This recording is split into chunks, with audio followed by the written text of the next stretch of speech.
Hello दोस्तों, आज जो आपसे बात करने आए हैं तो एक ऐसी इशू था जो मुझे बहुत टाइम से बॉदर कर रहा था और मुझे लगता है ये पेरेंट्स के साथ में टीचर्स के साथ में ज़रूर शेयर करना चाहिए। देखिए, एक डिसऑर्डर होता है, एक एंटिटी जिसका नाम है ADHD। आप लोगों ने सुना होगा, जिसका कि फुल फॉर्म है attention deficit hyper activity disorder. कई लोग उसको शॉर्ट में हाइपर एक्टिविटी बोलते हैं या हाइपर एक्टिव है बच्चा, और प्रॉब्लम यहीं से शुरू होती है। देखिए, ये डिसऑर्डर है और एग्जिस्ट करता है, पर जैसे जैसे इसके बारे में वेस्टर्न वर्ल्ड से हमारे पास और नॉलेज बढ़ा, पिछले 10 सालों में तो बिल्कुल बाढ़ सी आ गई है उसके डायग्नोसिस की।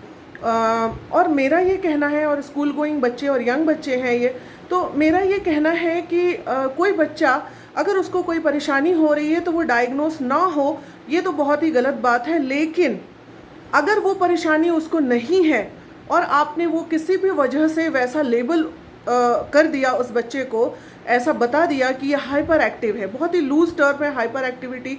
और ये मुझे तो personally as a paediatrician I just don't like this term. ये ऐसा आपको लूजली अटैच करना ही नहीं चाहिए। तो आपने लूजली अटैच कर दिया तो वो पेरेंट्स वरीड हैं, उसके इमीडिएट जो फैमिली है वो वरीड हैं और लोग वरीड हैं, पर वो बच्चा एक्चुअली ADHD के क्राइटेरिया में फिट था ही नहीं। तो दो बातें यहाँ पर समझिए।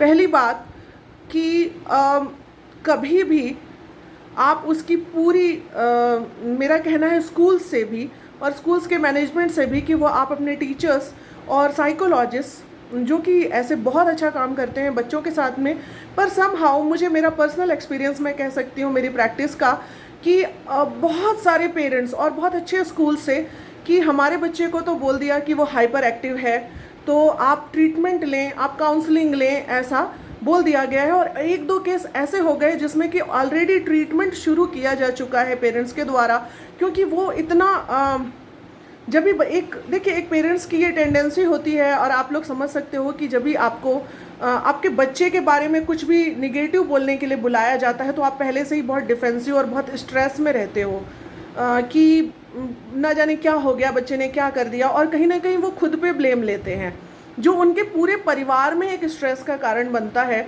और ऐसा बहुत बच्चों के साथ हुआ है जिनको हाइपर एक्टिव लेबल किया गया है, स्कूल से बताया गया है कि वो हाइपर एक्टिव हैं।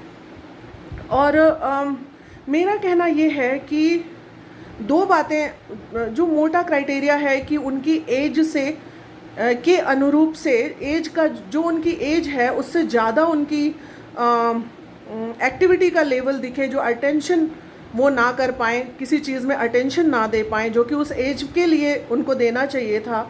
और दूसरी बात की इम्पल्सिविटी, जिसके कि और फिर बहुत सारे क्राइटेरियाज़ हैं कि एकदम से कोई चीज़ जो करना है तो करना है।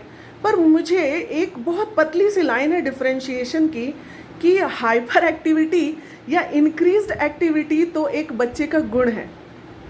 कृष्ण जी की कहानियाँ हमने सुनी है कि वो कितने चंचल थे और माता यशोदा कितनी परेशान रहती थी, कितनी शिकायतें आती थीं, पर ही ग्रू आउट ऑफ इट और बहुत बहुत नाम कमाया, बहुत बड़े बने।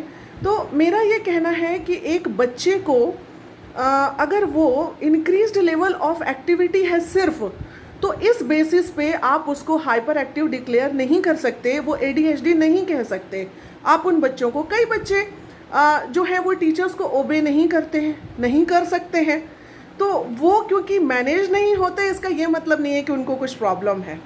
बहुत सारे सोशल फैक्टर्स, फैमिली के फैक्टर्स, बहुत सारी बातें होती हैं, बच्चे का खुद का नेचर, खुद उसका जनरल हेल्थ कैसा है, ये सब चीज़ें उसके व्यवहार को प्रभावित करती हैं। तो आज जो हम बात कर रहे हैं वो, और मैं बहुत स्ट्रेस देना चाहती हूँ क्योंकि मैंने पेरेंट्स को तकलीफ़ में देखा है और देख रही हूँ कि उनको बोल दिया गया कि आपका बच्चा तो हाइपर एक्टिव है। और एक केस जो मैं आपको एग्जांपल देती हूँ, उस बच्चे को किसी दूसरे स्टेट में स्टिमुलेंट यानी कि जो उसका ट्रीटमेंट होता है वो तक शुरू कर दिया गया था। और जब बच्चा मेरे पास आया है तो मैंने देखा है ही वॉज कंफर्टेबली सिटिंग, कोई इम्पल्सिविटी के मुझे लक्षण किसी क्राइटेरिया में वो आ नहीं रहा था, कोई अटेंशन डेफिसिट भी नहीं था, हाइपर एक्टिविटी की कोई निशानी नहीं। और थैंकफुली मदर ने सोचा कि ये रॉन्गफुली डायग्नोस हुआ है और उन्होंने एक प्रॉपर एक पीडियाट्रिशियन से ओपिनियन लेना समझा। तो आप प्रॉपर पीडियाट्रिशियन की ओपिनियन लेने से पहले उसको घोषित मत कर दीजिए, उसको लेबल मत कर दीजिए कि ये तो हाइपर एक्टिव हो गया बच्चा। तो उससे क्या होता है कि सडनली देखिए, आप छोटी बात समझते हैं, पर जैसे ही हमने किसी बच्चे को नॉर्मल से कुछ भी अलग, थोड़ा भी नॉर्मल से अलग अगर हमने उसको ऐसा बताया कि इसमें कुछ भी थोड़ी सी समस्या है, तो सडनली उसका जो पीयर ग्रुप होता है वो कॉन्शियस हो जाता है इस बारे में। टीचर्स के दिमाग में कहीं ना कहीं ये थॉट आ जाता है कि उसकी लिमिटेशन है सीखने की, तो शायद कभी ये हो कि वो उतना एफर्ट फिर ना डालें उसके साथ, जो कि आगे जाके बच्चे का रियल नुकसान बनेगा। वो स्ट्रेस्ड भी होगा, हो सकता है एक्ट आउट करे, कभी चिड़चिड़ाहट निकाले, झुंझलाहट निकाले, तो जो उसका स्वभाव और मेरा कहना उसकी पूरी लाइफ को प्रभावित करेगा।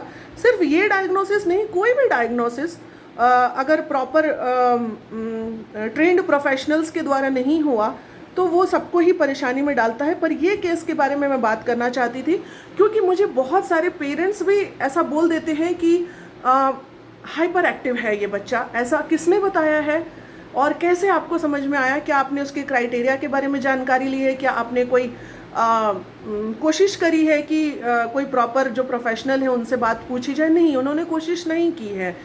तो मेरा कहना है कि टीचर्स हों या साइकोलॉजिस्ट, वो बहुत अच्छा काम कर रहे हैं बच्चों के साथ, बहुत ज़रूरी वक्त पे वो उनकी मदद करते हैं। तो ये चीज़ और थोड़ा सा ध्यान रखना है कि लूजली कभी भी टर्म अटैच नहीं करें ये टर्म बच्चे के साथ में, हाइपर एक्टिविटी। हो सकता है कि वो थोड़ा ज़्यादा एक्टिव बच्चा हो, पर फिर भी उसकी जो एज में करना चाहिए उतना ही करता है। चंचल बच्चा हो सकता है, और हो सकता है कई बार वो आपकी बात ना भी मानता हो। दैट हार्डली मीन्स कि आप उसको कुछ ऐसे सोचे कि वो हाइपर एक्टिव हो गया। पेरेंट्स स्ट्रेस में आते हैं, बच्चा स्ट्रेस में आता है, पूरा एक सिस्टम प्रभावित होता है। तो हर बीमारी के जैसा ADHD या हाइपर एक्टिविटी डिसऑर्डर के साथ आप प्रॉपर जानकारी लें। स्कूल से भी हम रिक्वेस्ट करते हैं, हमेशा बोलते हैं कि इस मामले में कुछ एकेडमिक कुछ अपना जो है नॉलेज वो बढ़ाएं और बातें करें, डॉक्टर्स के संपर्क में रहें, जिससे कि हम जो अपने ये प्यारे से जो नन्हे मुन्ने हैं ना, शैतान भी, तो उनकी हर तरह से मदद कर पाएँ, उनके बचपन को भी प्रिजर्व कर पाएँ। Thank you.